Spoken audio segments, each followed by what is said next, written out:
Magandang araw po sa ating lahat.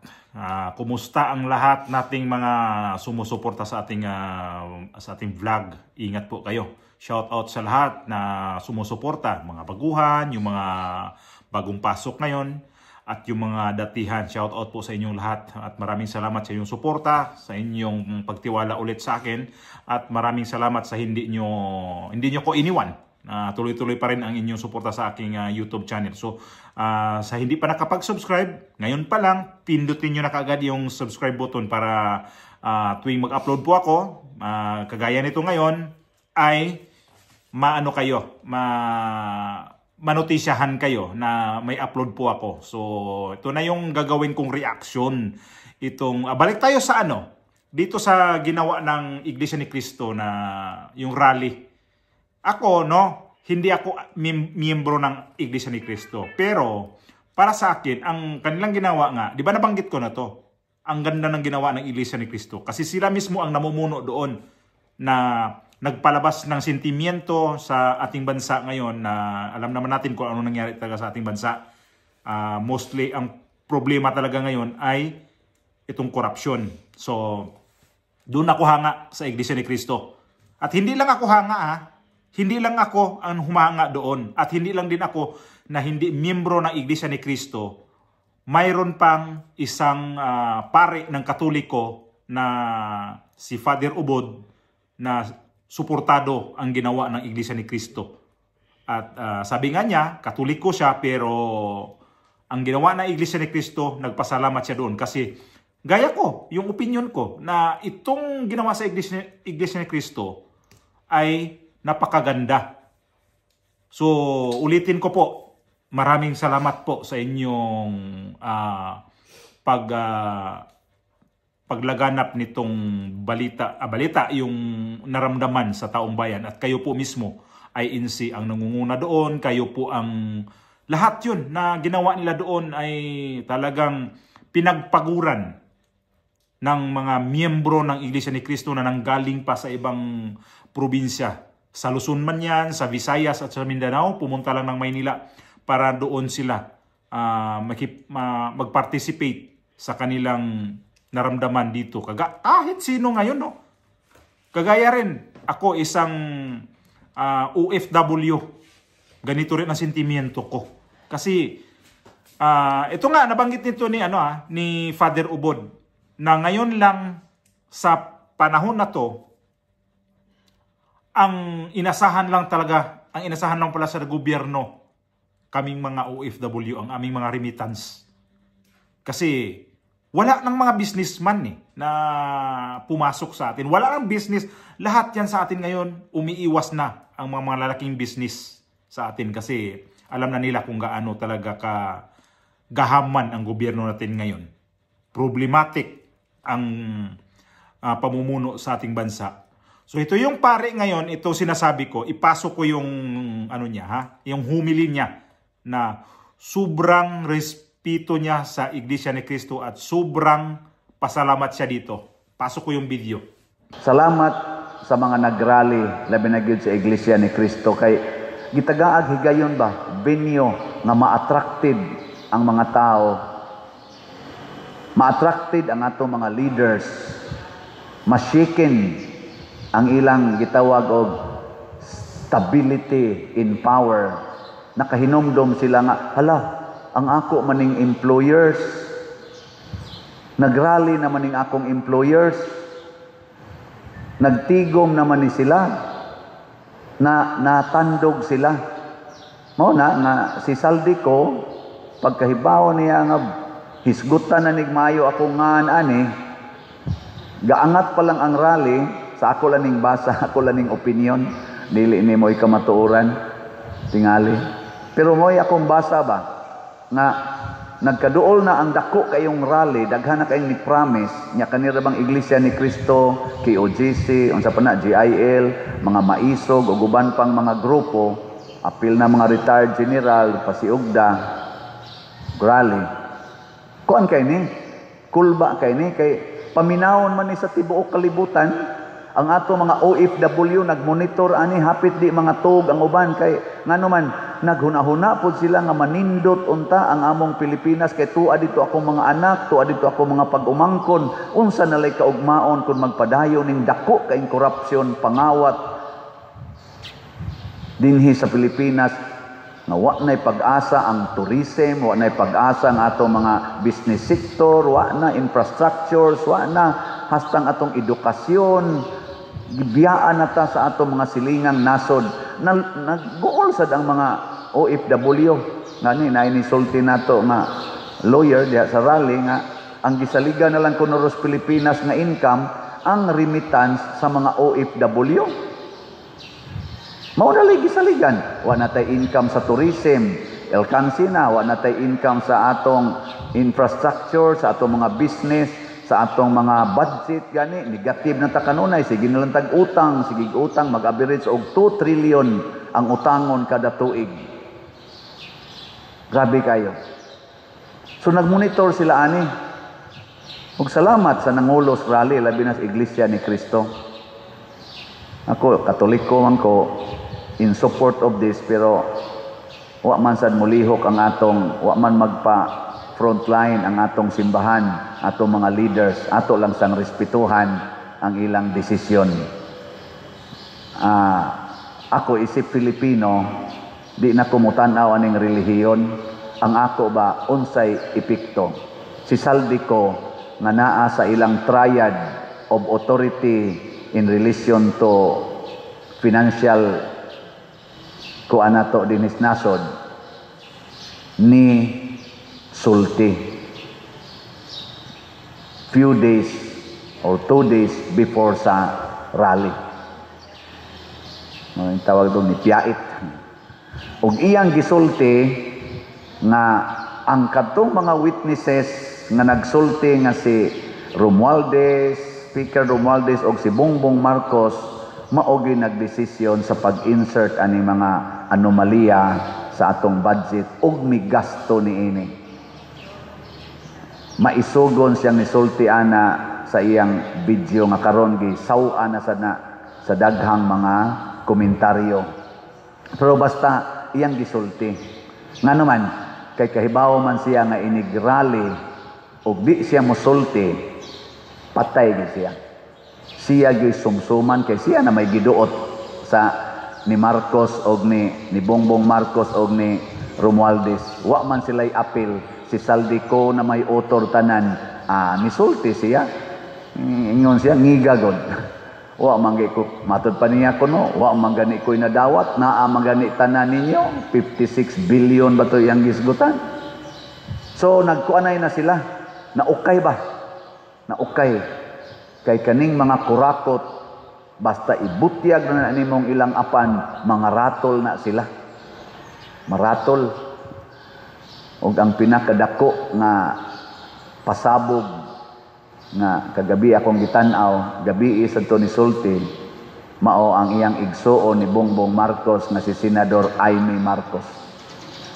In public, tanawan niyo sa social media. O ngayon, yung hindi nakakita, makakita naman ito, yung nakakita nito ano ko lang sa inyo, pareho ito. Tapos may sigurado ito, may magsabi na naman, bakit ka hindi ka na lang mag-INC? Ito nga yung pare na to, ito yun di lang to sa isang beses lang, hindi lang to ngayong rally na to ang sinuportaan niya. Nung mga rally ng Iglesia ni Cristo, sinusuportaan niya yun.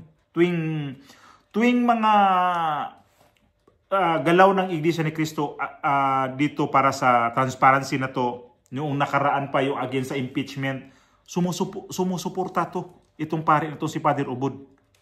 Kaya ito siya, ang respeto ko rin nito, sobra talaga. Kasi ito yung pare na nakikita ko na super open-minded.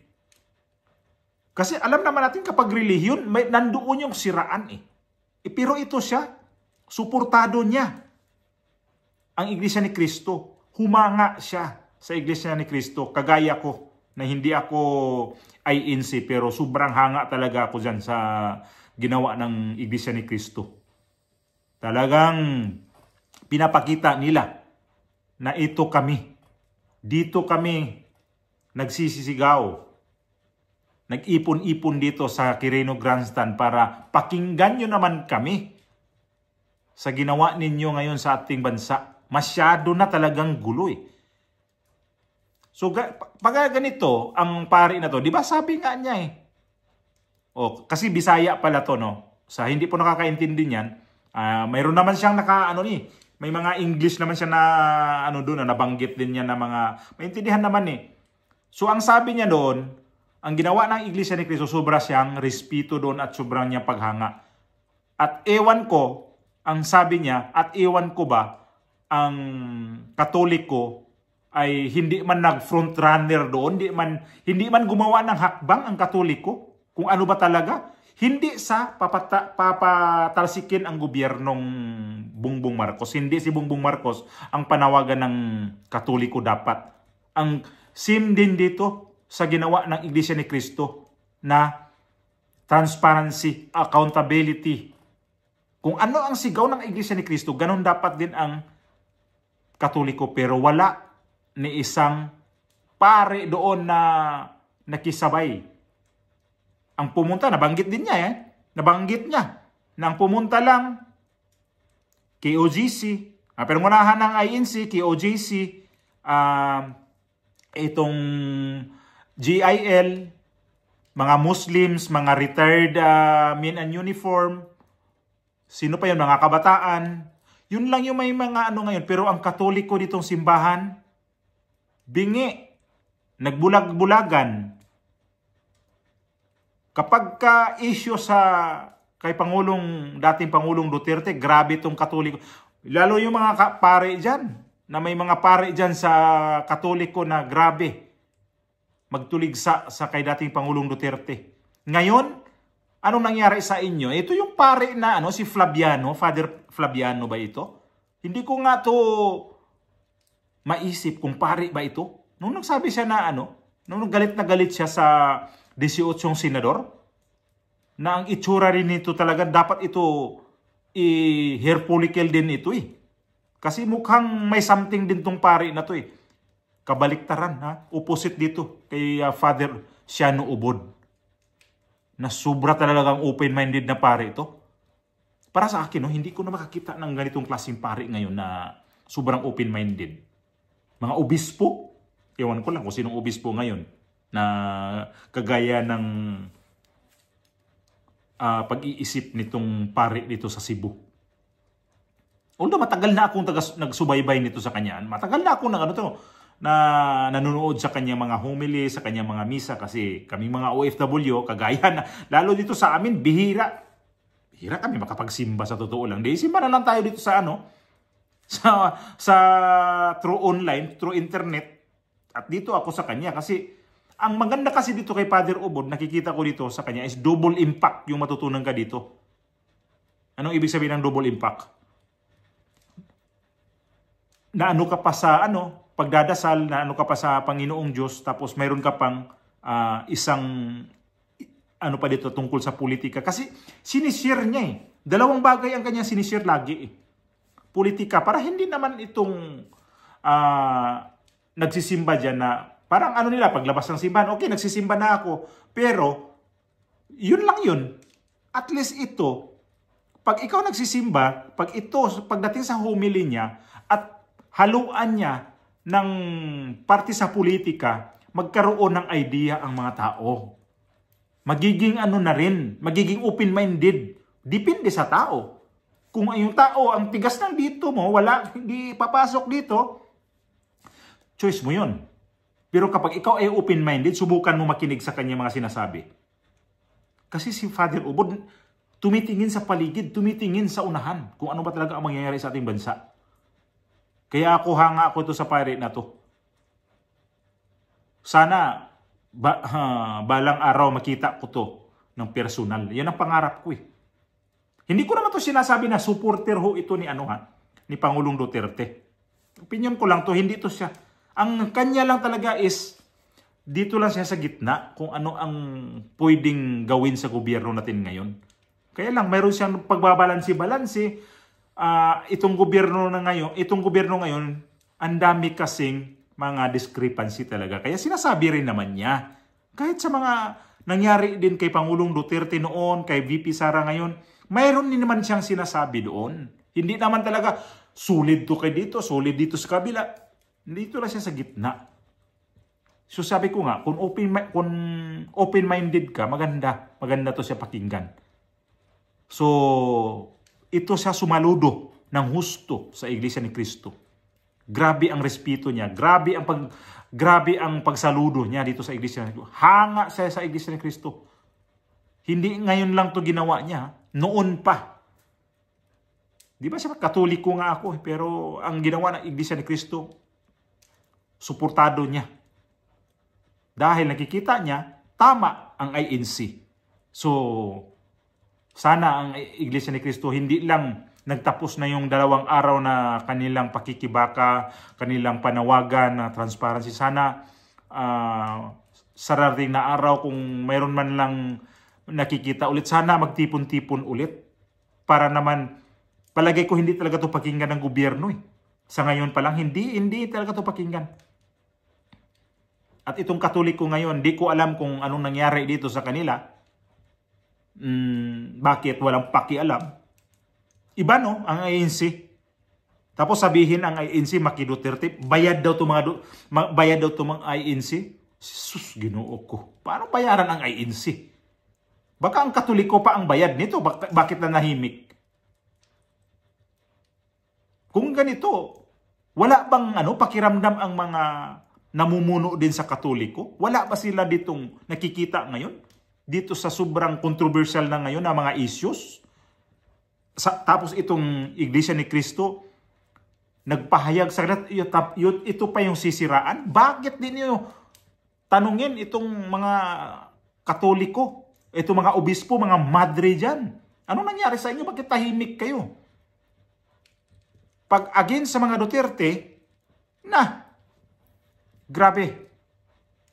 Basta mga Duterte ang titirahin yan sila, titirahin ang mga Duterte, okay yan sa kanila. Pero pag nakita nila yan na lamang ang Duterte, ayun, lamang ang Duterte dito kailangan natin to. Ganun ang mga Katoliko eh. Sorry na lang sa mga matitinong Katoliko Pero ngayon, ang tatahimik nyo, ito, tularan ninyo ang INC ngayon. Nagpahayag sa kanilang naramdaman. Nagpahayag sa kanilang nakikita ngayon. Hindi pwede dito na nagbulag-bulagan tayo dito. Lalo sa mga OFW, kaming mga OFW, na alam namin ngayon kung saan tatakbo itong ekonomiya ng Pilipinas. Sinong bubuhay nito ulit? Sinong magbabangon nito ulit? Kaming mga OFW. Pagsak na nga eh. Sa Bisaya pa, lusno na, dapang-dapa na, damag na tong ekonomiya sa Pilipinas. Lisod kayo ni makabakod, karong panahon na. Kada lihok utang. Kada lihok cash advance mo na. So, ano mangyayari?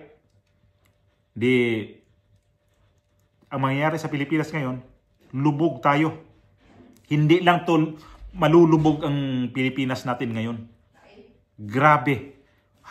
Siguro, ayoko na lang baka, ma-restrict ko sa YouTube. Bukod sa lubog, mayroon pa niyan. Kawawa ang Pilipinas. Kasi, pinabayaan kayo ng husto ng gobyerno natin ngayon. Imbes na yung nagsalita dyan na proteksyonan itong presidente na to. Bakit? Proteksyonan nyo na yan. Kausapin nyo na mag-hair follicle na para tapos to ang lahat. Dito nagsimula tong kanyang pagkawindang-windang magdala sa gobyerno